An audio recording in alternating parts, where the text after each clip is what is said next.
The Great Dividend Decline, How Apple and Netflix Rewrote the Playbook for Corporate Payouts.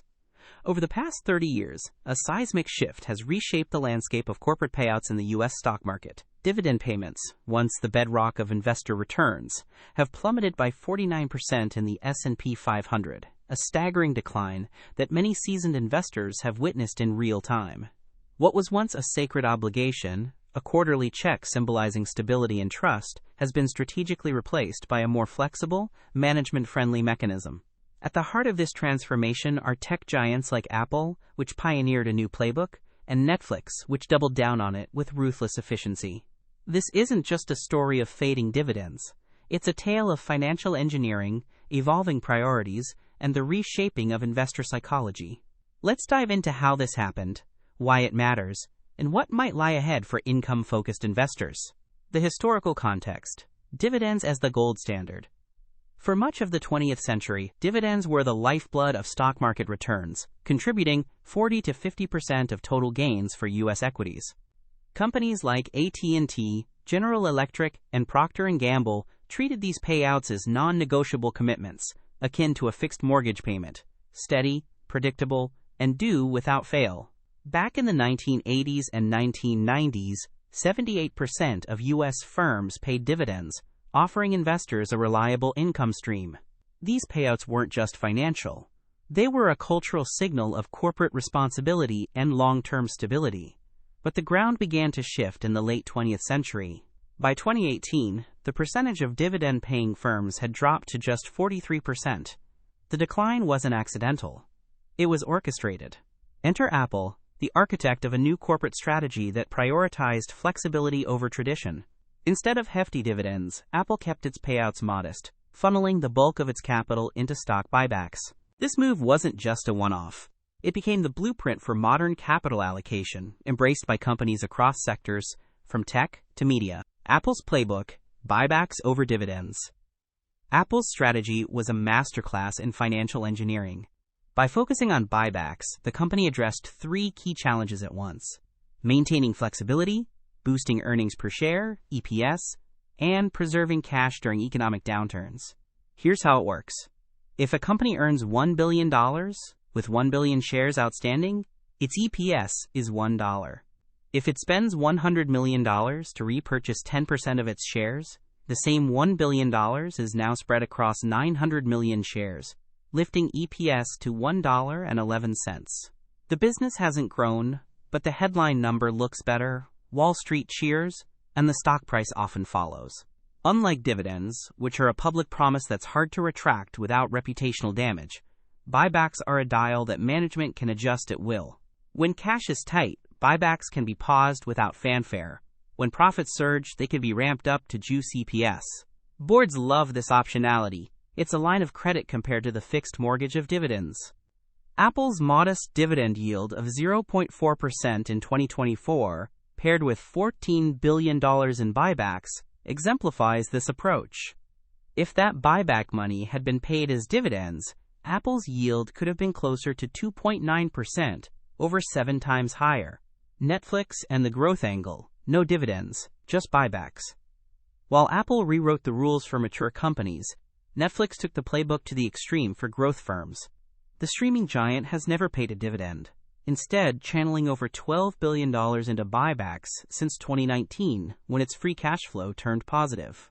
This wasn't a rejection of shareholders, it was a calculated bet on reinvestment and financial optics. By avoiding dividends entirely, Netflix sidestepped the burden of a permanent payout, focusing instead on share repurchases to manage dilution from executive stock options and boost EPS. Other companies followed suit, often under duress. Disney, a dividend stalwart for over 60 years, slashed its payout by 66% in 2020, from 88 cents to 30 cents per share, post-pandemic. AT&T, a dividend fortress with 36 years of increases, halved its payment in 2022 after the Warner Media deal, dropping from 52 cents to 27.7 cents per share. Paramount eliminated its 5% yielding dividend entirely in 2024 to fund streaming ambitions. In each case, the message was clear. When push comes to shove, boards prioritize flexibility over promises. The numbers tell the story, a $10 trillion shift. The numbers reveal the scale of this shift. Between 2010 and 2024, S&P 500 companies spent $10 trillion on buybacks, compared to $7 trillion on dividends. In 2024 alone, buybacks hit nearly $1 trillion, dwarfing the $642 billion in dividends, the widest gap on record. The S&P 500's dividend yield, historically 3 to 5%, now languishes at a meager 1.2%.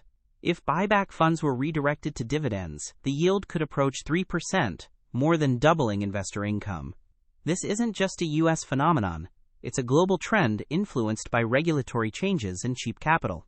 The SEC's 1982 Rule 10b-18 created a safe harbor for buybacks, making them easy to execute with minimal legal risk. Low interest rates in the 2010s further incentivized repurchases.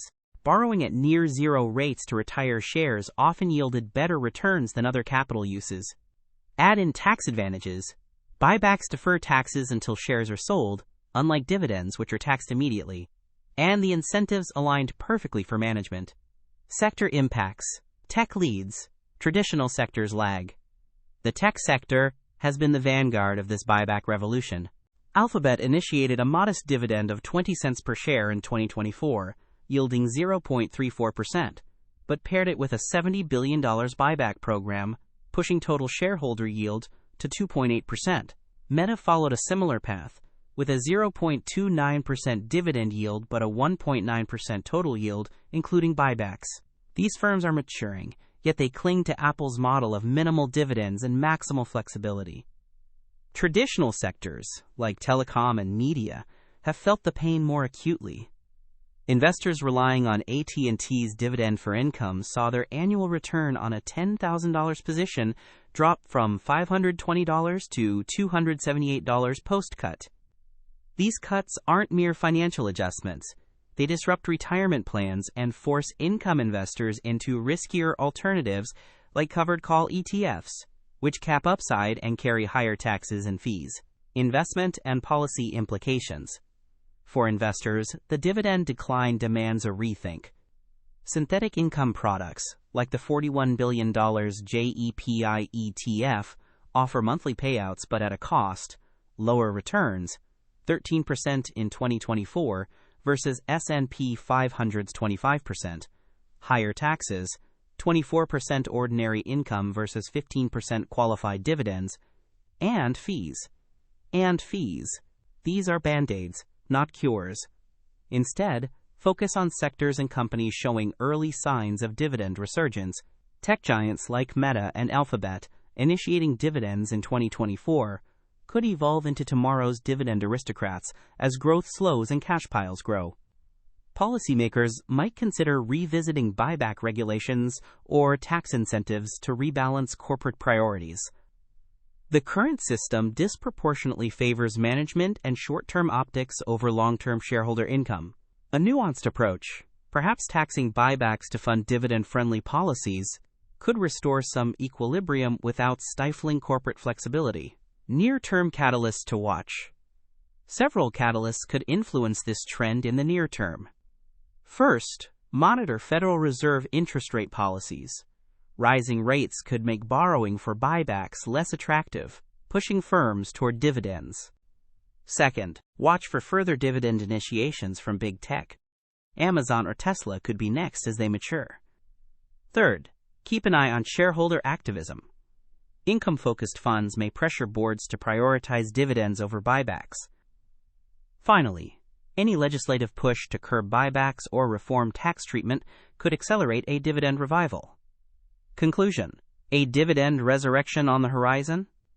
The decline of dividends over the past 30 years, orchestrated by Apple and amplified by Netflix, marks a profound shift in corporate priorities. Buybacks have become the lever of choice, offering flexibility and financial engineering over the sacred promise of quarterly checks. Yet as tech giants mature, the pendulum may swing back.